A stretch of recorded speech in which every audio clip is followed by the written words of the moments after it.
त्यांच्यावर आणखी भक्त मंडळी त्यांच्या बरोबर आले आणि फार समाधान वाटलं.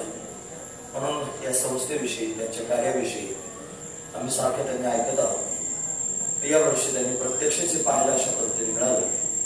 सुंदर असं म्हणजे हे राधाकृष्णाचं मंदिर आहे. पाठीमागे ध्यान मंदिर आहे, तिथे नाथ महाराजांचे पादुका आहेत, भगवान पांडुरंग रुक्मिणी त्यांनी विराजमान आहेत आणि सुंदर असं गणित वास्तू आहे. अतिशय आखीव रेखीव असणारं हे चित्र आहे. कुठंच बोट ठेवायला जागा नाही अशी अवस्था आहे. अतिशय सुंदर, अतिशय रेखीव. आम्हाला अनेक ठिकाणी फिरावं लागतं, अनेक संस्था तुम्ही पाहायला मिळतात. असा आखीव रेखीव त्यांनी मला क्वचित कुठेतरी पाहायला मिळतो. मंदिरामध्ये प्रवेश केल्यानंतर गोलोक धामात गेल्यासारखंच वाटतंय. भगवान श्याम सुंदर भगवती राधाराणी सहित विरजे सहित गोलोक धामामध्ये विराजमान आहेत. तसं त्यांनी छोटस मंदिर आहे, पण अतिशय सुंदर त्यांनी रचना आतमध्ये केलेली आहे. जे पूजा करत असतील त्यांना धन्यवाद दिले पाहिजे.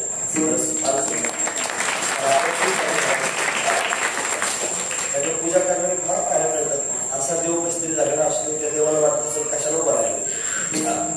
पण अप्रतिम सुंदर त्यांनी मला सजावट आहे, सुंदर त्यांनी सगळं वातावरण आहे आणि विद्यार्थी सुद्धा फार सुंदर त्यांनी टाळ वाजवत आहेत, भजन म्हणतायत, अगदी तालात आहेत. हे जास्त महत्वाचं आहे. म्हणून हेच पाहण्यासारखं आहे, हेच लक्षात घेण्यासारखं आहे. ते संस्कार किती चांगले आहे. असो आम्ही थोडेसे उशिरा आलो. आम्ही लवकर निघालो. 1 तासात आम्ही राजगावडीत असतो आमच्यापासून आणि संध्याकाळची वेळ होती. ट्रॅफिक जास्त झाली. कार्यक्रमामध्ये रांजणगावमध्ये आल्यावर जास्त ट्रॅफिक लागलं. म्हणून 7ला इथे पोहोचायचं तर आम्ही 7:30ला पोहोचलो. म्हणजे अर्धा तास आमच्यापाशी म्हणलं की पहिल्या दिवशीच्या कीर्तनकारावर थोडीशी जबाबदारी असते, थोडीशी मांडणी असते. काय मांडणी असते? त्याला त्यांनी मंगल करायचं असते. मंगल म्हणजे माझ्या मावशीचं नाव नाही.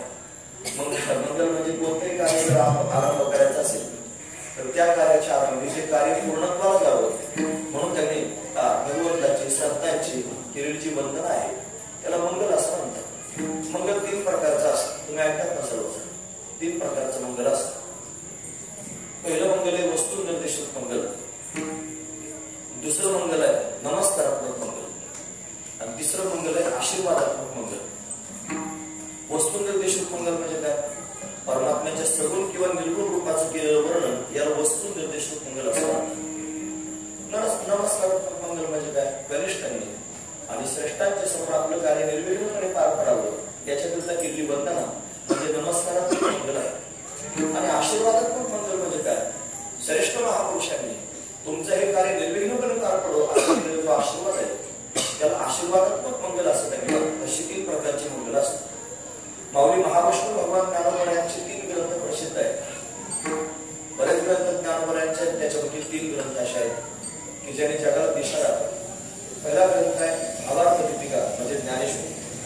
दुसरा ग्रंथ आहे चांगदेव 65 आणि तिसरा ग्रंथ आहे अमृतानुभव. असे 3 ग्रंथ आहेत. या 3 ग्रंथांमध्ये माऊलीने आणि 3 प्रकारचं मंगल केलं.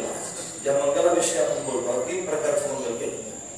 ज्ञानेश्वरी ज्ञानोबा साधकांकरता सांगितली, अमृतानुभवात सिद्ध महापुरुषांकरता सांगितलं आणि चांगदेव 65 योग्यांकरता सांगितलं. ज्ञानेश्वरीमध्ये ज्ञानोबा वस्तू निर्देशित मंगल केलं. हे ओम नमोजी आद्या वेद प्रतिपाद्या जय जय स्वसम विद्या आत्मरूपा म्हणून त्यांनी वस्तू निर्देशित मंगल आहे पहिलं मंगल. दुसरं मंगल त्यांनी ज्ञानोबा अमृतानुभवात केले ते नमस्कारात्मक मंगल केले.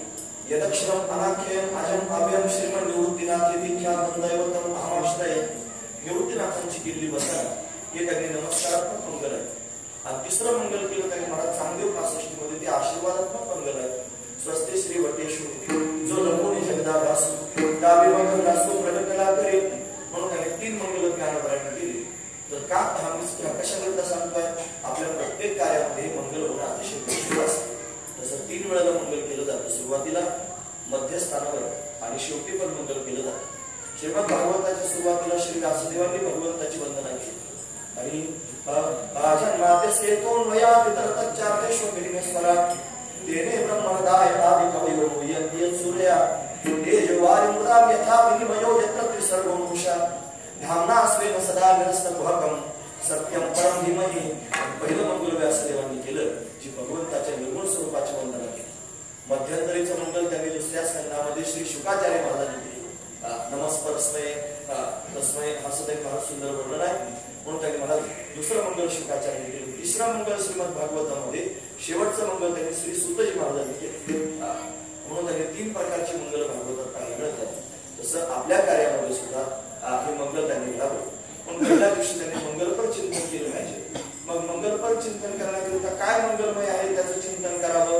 म्हणून आपल्या संप्रदायामध्ये भगवंताच्या नामाला मंगल म्हणलेलं आहे.